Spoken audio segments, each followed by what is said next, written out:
उड़ान लाइव, मैं हूं अजय अस्क। बात एक नौकर की जिसके घर से करोड़ों रुपए की राशि बरामद होती है। प्रवर्तन निदेशालय बरामद करता है लगभग 30 करोड़ रुपए की राशि। यह नौकर कोई मामूली नहीं है, यह नौकर है एक निजी सहायक का, और वह निजी सहायक भी कोई मामूली नहीं है। वह निजी सहायक है एक मंत्री का, और वह मंत्री झारखंड सरकार के मंत्री हैं और कांग्रेस के कोटे से मंत्री हैं आलमगीर आलम। आलमगीर आलम के पीए के नौकर के घर से 30 करोड़ रुपए की लगभग बरामद की गई राशि प्रवर्तन निदेशालय ने जो बरामद किया है उसकी चर्चा तेज हो गई है।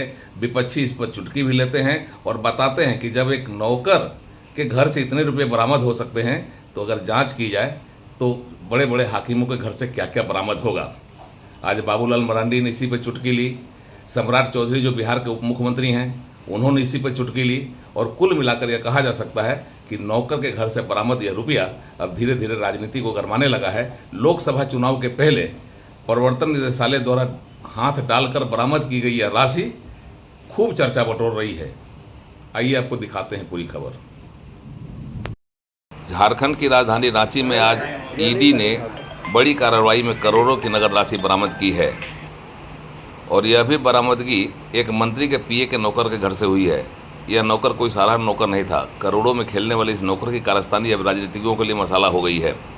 इस करोड़ों में खेलने वाले नौकर ने राजनीति तो गरमाई ही है, अब झारखंड की सरकार को घेरने का मौका भी दे दिया है। ईडी की आज की इस कार्रवाई की चर्चा बिहार झारखंड दोनों जगहों पर है और लोग चुटकी लेने लगे हैं।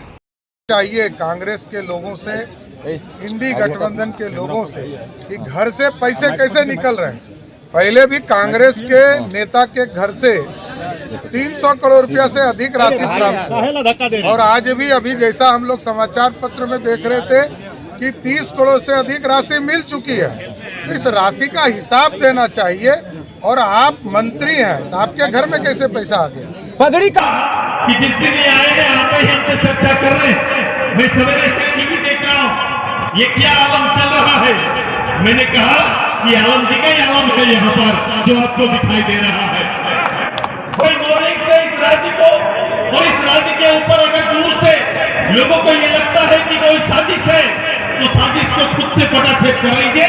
अभी आप कह रहे थे कि मंत्री से लेकर संतरी तक, उससे नीचे आप एक साधारण काम करने वाला, घर में काम करने वाला परिवार के घर में रखकर उसको भी बलि देने का ये आलम यहाँ पर इन्होंने करके रखा है। ये परिस्थिति यहाँ पर है इस प्रदेश। हालांकि इस कार्रवाई के बाद मंत्री मीडिया के सामने आए। आलमगीर आलम ने बहुत कुछ बातें कही। उन्होंने कहा कि अभी कार्रवाई हो रही है और उनके पास बहुत जानकारी नहीं है, वो अभी टीवी में चल रही खबरों से ही सब कुछ जान रहे हैं। उन्होंने कहा कि ईडी की कार्रवाई चलने दीजिए, बाद में ही स्पष्ट हो पाएगा कि क्या कुछ था। पीए के बारे में जब पूछा गया तो उन्होंने कहा कि पीए अनुभवी लोग को रखा जाता है, और यह भी अनुभवी थे कि इसके पहले भी कई मंत्रियों के पीए रह चुके थे, इसी आधार पर इन्हें पीए रखा गया था। अब यह सब क्या कुछ हुआ है यह तो जांच से ही स्पष्ट हो पाएगा। इसके पहले भी दो मंत्री का पीएस रह चुके थे। अब हम लाए हैं, सरकारी मुलाजिम है। टीवी में आप लोग जो देख रहे हैं हम भी वही देख रहे हैं। अब ईडी का क्या निष्कर्ष आएगा बाद में बताया जाएगा। सर आपका नाम भी जोड़ा जा रहा है बार बार। देखिए मेरा पीएस है, विभाग बोले बहुत सरकारी मुलाजिम है, और मेरा पीएस है, और हम लोग जो पीएस को रखते हैं तो अनुभवी देखकर ही रखते हैं। इसके पहले भी एक जगह नहीं दो मंत्री का पीएस रह चुके थे, उसी आधार पर उसको हम लोग लाए थे। अब बाकी अभी जो चर्चा चल रही है वो ईडी में, तो वो तो जब तक उसका निष्कर्ष नहीं आएगा तब तक उस पर कुछ टिप्पणी करना उचित नहीं। देखिए सत्ता प्रक्रिया है, उस पर किसके बारे में हम कुछ बताएं। ईडी का अब चल रहा है, ईडी का जांच में जो आएगा मेन क्वेश्चन तब उस पर हम बात करेंगे। बहरहाल विपक्ष को मसाला और सत्ता पक्ष को झटका देने वाला यह करोड़पति नौकर और क्या क्या गुल खिलाएगा अभी कहा नहीं जा सकता, लेकिन करोड़ों में खेलने वाला यह नौकर झारखंड की राजनीति को जरूर गरमा गया है। उड़ान लाइव ब्यूरो की रिपोर्ट।